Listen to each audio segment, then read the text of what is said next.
ไม่ซุงค่ะมันยากกันแทงเย้าค่ะเมื่อในค่ะก็ติมาผัดหมักคือครอบในค่ะเนาะใส่หมูสับในค่ะเนาะอ๋อค่ะในก็ติเป็นหมักคือครอบในค่ะเนาะต่อเหลียวก็พักมันก็ติกาอีกนึงในค่ะเนาะหมักคือก็อ่ำป้อหางดีในค่ะเนาะมันก็ติมีห้อยจำอีกนึงในค่ะเนาะความเป็นสั่งในค่ะกินอะไรอยู่ค่ะเย้าก็ติมีอันนี้ก็ติเป็นหมูสับในค่ะเนาะเราก็ล่างไว้เย้าค่ะเย้าก็อันนี้ก็ติเป็นผักหมี่เผือกตั้งหมักพริกในค่ะเนาะแล้วก็อันนี้ก็ติดเป็นไว้อันก็ติดอิ่มคิมจอมจะอิ่มคิมค่ะก่อนพูดค่ะเนาะมันติดเป็นโหระพาเลยค่ะเนาะแต่ความใต้เขาเนี่ยน่าจะห้องอิ่มคิมเยอะค่ะยุ่เนาะค่ะก็ต้องไรเลยค่ะเนาะมันก็ติดคล้ายๆอิ่มคิมหวานเขาค่ะออกค่ะก็ไม่ใช่ก็เขาก็ติดมาซอยมะเขือกันค่ะ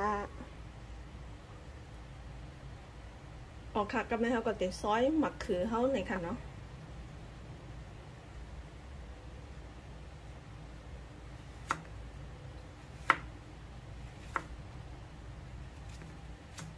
นี่ค่ะเนาะซอยวางๆเจ้งไหนค่ะ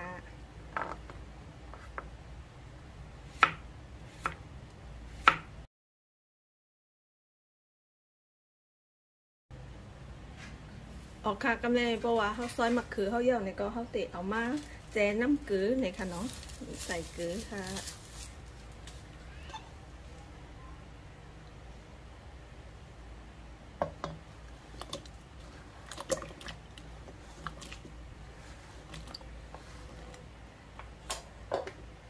เขาก็ติมาเอาแจน้ำกือแล้วก็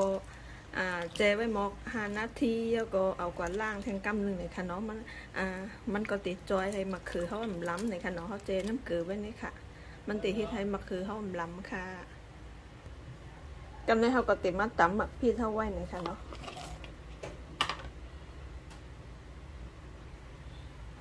เรากินตรงนี้ได้ปะนี่เรา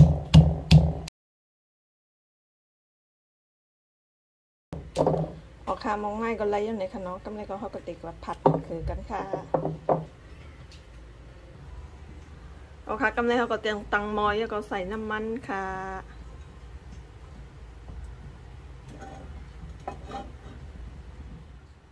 ออกค่ะกำไรน้ำมันไหมอย่างนี้ก็เขาก็ติดใส่พริกอันเขาตำไว้ในค่ะเนาะ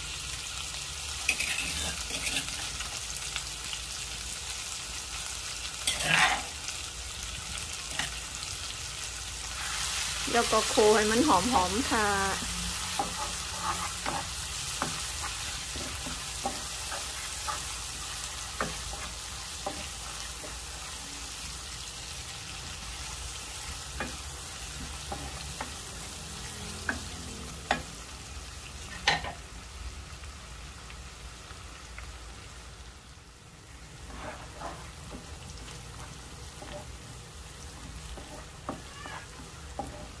ครับกำไรก็เพราะว่าหมักพริกมันเหลืองมาอีกยาวนี่ก็เขาก็ติดใส่หมูสับเขาในค่ะเนาะ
ค่ะกำไรก็เพราะว่าเนื้อหมูซุปย่างเขาก็ติดใส่น้ำมันหอยค่ะ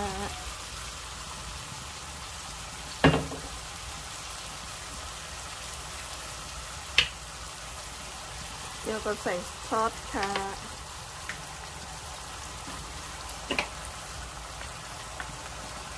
ใส่น้ำปลาค่ะ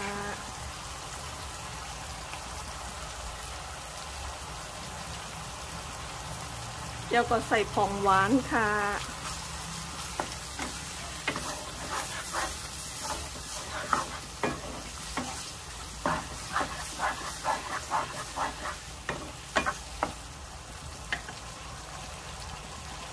เดี๋ยวก็ใส่มะเขือค่ะ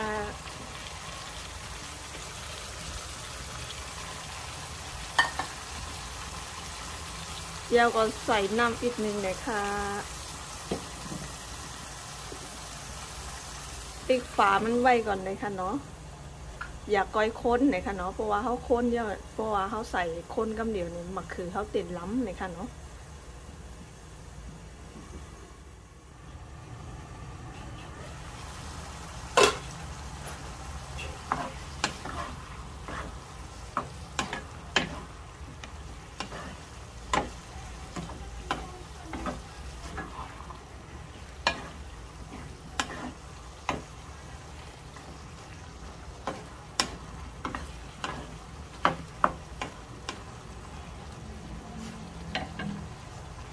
ออกค่ะกำลังเขาก็ติด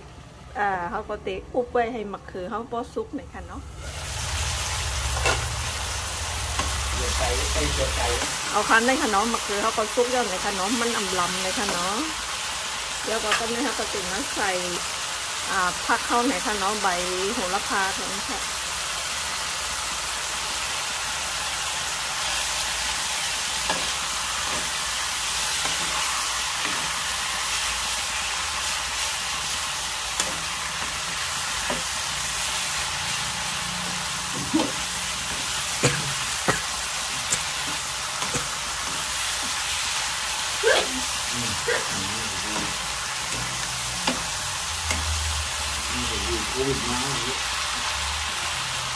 เอาค่ะปิดไฟอะไรอย่างไหนค่ะเนาะสุกเจียวค่ะเอาค่ะกำลังเขาก็ติดมาตักใส่หวานก็กินอะไรอย่างไหนค่ะ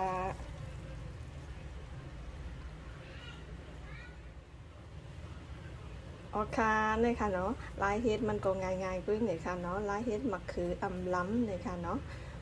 สำหรับว่าแต่ก็เขาเก๊กเนี่ยก็จอย